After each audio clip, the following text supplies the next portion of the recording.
चुनाव आयोग अब थोड़े है, ये तो मोदी आयोग है। लग रहा है आपको फिर से टिकट मिलेगा यहाँ से? देखिए लीडर को भी कह के आए हैं जो हमारा ये अंतिम चुनाव होगा। एक बड़ा सा प्रश्न खड़ा होता है, सब कहते हैं परिवारवाद की पार्टी है, थोड़ा उम्र भी हो गए हैं, आप विधानसभा छोड़ देने सबको चुनाव आयोग एक नोटिस भेजे हैं, दो नाम है उनका मतदाता लिस्ट में। ये कैसे, ये क्या? मौसम के साथ साथ राजनीति का भी और राजनेताओं का भी मिजाज बदल रहा है। जैसे ही मौसम का तापमान बदला है वैसे ही राजनीति का और राजनेताओं का सरगर्मी तेज हो चुका है। बिहार में विधानसभा चुनाव होने वाला है और सभी पार्टी अपने अपने मतदाताओं को जुटाने के लिए बात करने के लिए अभी बिहार में और खास करके मधुबनी जिला की बात करें तो यहाँ पुनरीक्षण का काम किया जा रहा है। जितने भी वोटर हैं तो सभी पार्टी का आला कमान को आदेश मिला है कि अपने अपने वोटर को जोड़ेंगे, अपने अपने वोटर को अपने अपने विधानसभा हो या जिला हो हर जगह अपने जोड़ने का काम करेंगे। अभी हमारी मौजूदगी बाहुबली विधानसभा क्षेत्र विधायक है। मधुबनी जिला एक बार सर्वे हुआ था तो 2 ही विधायक का नाम आया था, झंझारपुर से नीतीश मिश्रा और बाहुबली से उमाकांत यादव जी का नाम के विकास के मतलब कार्य देखा गया था तो सबसे टॉप पे था। लेकिन अगली बार विधायक जी लूज कर जाते हैं, हार जाते हैं। इस बार क्या हो रहा है? कौन सा खेला हो रहा है आपको हराने के लिए? वोटर को काटा जा रहा है या क्या हो रहा है, आप ही बताइए। बिहार में सरकार नहीं बने, अच्छा, इसके लिए वोटर को काटा जा रहा है साजिश के तहत। एक चीज हम कहना छोड़ दिए थे, अब अशोक बाबू कहे, इसी में आप सबको भी कह रहे हैं। चुनाव आयोग का था जो प्रत्येक व्यक्ति को 2 फॉर्म दिया जाएगा। एक फॉर्म भर के लोग देगा बीएलओ को और एक फॉर्म रिसीव करा के वो रखेगा। अजग जाइए यहाँ भैया, भी अजग यहाँ ही एक ठो मिलेगा उसको। मुझे भी 2 ठो नहीं मिला, हमको लगता है यहाँ किसी को 2 फॉर्म नहीं मिला, एक फॉर्म मिला है। ये सबसे बड़ा शंका की ओर इशारा करता है जो अभी हमारे और वक्ता कहे हैं, हमारे कम्युनिस्ट के जो सीपीआई के जो कहे हैं। एक में यदि हम उसको दे देते हैं कागज उसका मन नहीं होगा जमा करने का, कहेगा नहीं है, क्योंकि हमारे पास कोई सबूत नहीं है।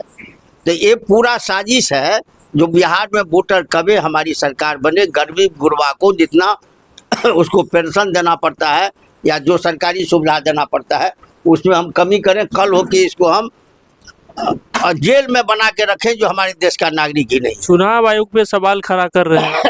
चुनाव आयोग की बात कर रहा हूँ। आयोग अब थोड़े है, तो मोदी आयोग है। तेजस्वी यादव को चुनाव आयोग एक नोटिस भेजे हैं, 2 नाम है उनका मतदाता लिस्ट में। ये कैसे, ये क्या हो रहा है?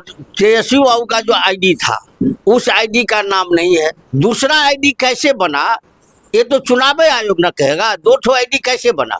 उनके पास में जो आईडी था, जिस आईडी का नाम वोटर लिस्ट में नहीं है, उन्होंने प्रकाशित किया। बाद में नोटिस दिया जो आपका ये आईडी नहीं है, ये आईडी है। तो वो आईडी कहाँ से आया, कौन बनाया? उस पर दस्तखत होगा, सारा चीज होगा। और आम जनता मतलब इससे बहुत परेशान है। परेशान नहीं है आम जनता, तो ये जो तबाह है। अब एक जी हम कह रहे हैं, हम अपने गांव की बात करें, परिवार की बात करें। हमारे घर का लड़का सब कोई बम्बई में है, कोई गुजरात में है, कोई उड़ीसा में है, कोई दिल्ली में है। वो जो आएगा इसको बनाने के लिए उसको 1000, 2000, 4000 रुपया खर्चा होगा, घर पर आएगा, फिर कागज। यहाँ पर आपको आवासीय नहीं मिलता है, बनता है तुरंत में। ये सब करना है उसका तो एक ही साजिश है जो वोटर को आप कह रहे हैं यहाँ की बात। यूपी में तो अभी देखते हुए कल से दे दिया था जो यादव का मुसलमान का जितना अवैध नदी किनारे में जो जमीन है, मकान है, उसको तोड़ के गिरा दो। देश में पहली बार ऐसा हुआ है जो किसी जात के नाम पर ऐसा किया गया है।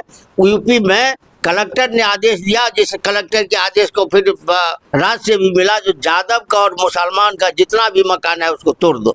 जब समाजवादी पार्टी उसको उठाया, मामला देखा, क्योंकि सर्कुलेट है, मौखिक नहीं है, लिखित में है। विधायक जी, हम ज्यादा लंबा चौड़ा बातचीत नहीं करेंगे। हम ये कहेंगे कि आजकल राजनीतिक पार्टियां जो है जाति के नाम पे कहिए और बड़ा ही जाति के नाम पर राजनीतिक होता है, चाहे टिकट के बंटवारे से लेकर फिर से टिकट मिलेगा नाम पर नहीं है। लोग कहता है उसको, लेकिन जाति के नाम पर नहीं है, कर्म के नाम पर होता है, पार्टी के प्रति निष्ठा के नाम पर होता है। हम भी एक उम्मीदवार हैं राजद से, हमारे साथ और लोग उम्मीदवार हैं, लेकिन इस बार कंफर्म है मिलेगा टिकट? अब नहीं, हम आशान्वित हैं। कंफर्म कैसे होंगे? सबका अधिकार है, जो लोग प्रयास कर रहे हैं। हम आशान्वित हैं जो हमको मिलेगा, लेकिन हमको मिले या किसी को मिले इतना हम गारंटी के साथ कह सकते हैं जितना सजग हमारा आरजेडी है और महागठबंधन है, यहाँ से जिसको आरजेडी से गठबंधन से टिकट मिलेगा वो आदमी जीतेगा। कुछ लोग आपको कहते हैं कि हमारा गार्जियन है, आप विधानसभा छोड़ देने चाहिए, दूसरे युवा को मौका देना चाहिए। आपको आदर्श भी मान रहे हैं। लेकिन वो दूसरे तरफ से ये भी बता रहे हैं कि उनको छोड़ भी देना चाहिए और आप फील्ड में अभी भी। देखिए, हमारा उम्र तो हुआ है, लीडर को भी कह के आए हैं जो हमारा ये अंतिम चुनाव होगा। होता क्या है, अभी जैसे 7 ठो उम्मीदवार है हमारे यहाँ सक्रिय, इनको मिलेगा। हम यदि यहाँ से राजद जीत के जाता है तो राजद उस समय में किसी को स्थापित करेगा, उसमें आसान होता है। अभी सारे लोग आपस में लड़ रहे हैं, हम उम्र के मुताबिक हमारा ये अंतिम चुनाव है, अब हम चुनाव नहीं लड़ेंगे।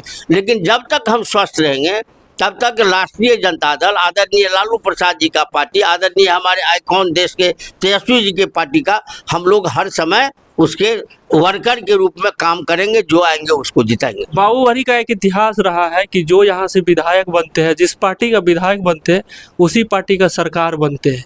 क्या लग रहा है इस बार आपका सरकार बनेगा? सरकार तो बनेगी, चाहे कितना हो भी लोग सारे संस्था पर कब्जा कर ले, जीतेंगे बाबूवरी। एकदम बाबूवरी में कोई भी आदमी आएगा महागठबंधन से वो जीतेगा। मीरा कामत काम नहीं किए यहाँ के वर्तमान पर नहीं कहेंगे, हम अपनी बात कहेंगे, हम दूसरे पर कमेंट नहीं करेंगे। अच्छा खासा बोल रहे हैं कि हम नीतीश कुमार जी कहते हैं कि सुशासन की सरकार है, विकास हुआ है, काम हुआ है, तो क्या आपको लग रहा है कि काम नहीं हुआ है? देखिए, काम तो यहाँ का जनता देखती है। काम के मामला में अभी हम परसों गए थे विक्रम से होके धमोरा, वो रास्ता जो हम गए तो हमको हुआ, जो रात में आते गाड़ी लगी तो हम मरिए जाते। अभी हमारे विधानसभा में ही ऐसा रास्ता है जहां हम चल नहीं सकते हैं। हमारे यहाँ का ही लीजिए, अभी वहाँ से मरुकिया से लेके मंगलहा जो आया है रोड, वो रोड चलने वाला नहीं है, सब जगह है। लेकिन काम की जहाँ तक बात है उसमें ऐसा है, जो रोड हम लोग के समय में बना, पहले के समय में बना, कुछ हम लोग रिकमेंड किए नियम के मुताबिक, यदि वो रोड का रिपेयरिंग हुआ तो सब में लोग वोट लगा दिया। अभी हमारे रवाही में हमारे प्रमुख साहब हैं, राजद के वरिष्ठ नेता हैं, इनके गाँव हम जाते हैं, गाड़ी लेके नहीं जा होता है। राजद पे एक बड़ा सा प्रश्न खड़ा होता है, सब कहते हैं परिवारवाद की पार्टी है। परिवारवाद जो कहता है ना, वो नॉन पॉलिटिकल आदमी है। वो मन में भावना में कुछ आता है, बिना कर्म से किसी को नहीं मिलता है, बिना कर्म। हमको भी लोग परिवारवाद में कहता है। लेकिन आपको ये सुन के आश्चर्य लगेगा, हम 69 से जिस समय हम हाफ पैंट पहनते थे, साइकिल के तले होके चलते थे, उस समय से हम सोशलिस्ट पार्टी जिंदाबाद कर रहे हैं। स्वर्गीय रामफल चौधरी अंधा ठाणी के समाजवादी नेता थे, उनके नेतृत्व में तब से लेके अभी तक मुझे जब 60 वर्ष 59-60 वर्ष से हम राजनीति में है। क्या ये हमारे पिताजी स्वतंत्रता सेनानी थे, हम लोगों का परिवार जितना था सब था आज़ादी के लड़ाई वाला, तो उसका महत्व नहीं होगा। इसलिए जो कहता है जो परिवारवाद की यदि परिभाषा हो, बाप से बेटा, बेटा से पोता या दामाद या कुछ, तो वो तो भाजपा में सबसे अधिक है। भाजपा में एक तरफ से लाइने लगा हुआ है, दामाद आयोग अलग बनता है, अब तो सुविधा समझी आयोग भी बन रहा है, क्या आयोग बन रहा है, आरजेडी में कम से कम ऐसा आरजेडी में है। बड़े आरोप लगा रहे हैं आप, मतलब इशारा कर रहे हैं कि खुद का चेहरा पहले देखा करिए फिर दूसरे पे।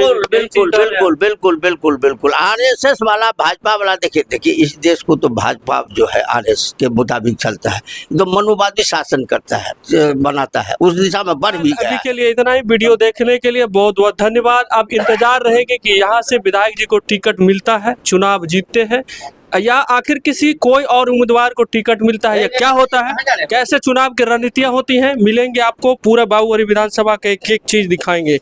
जय हिंद, जय भारत।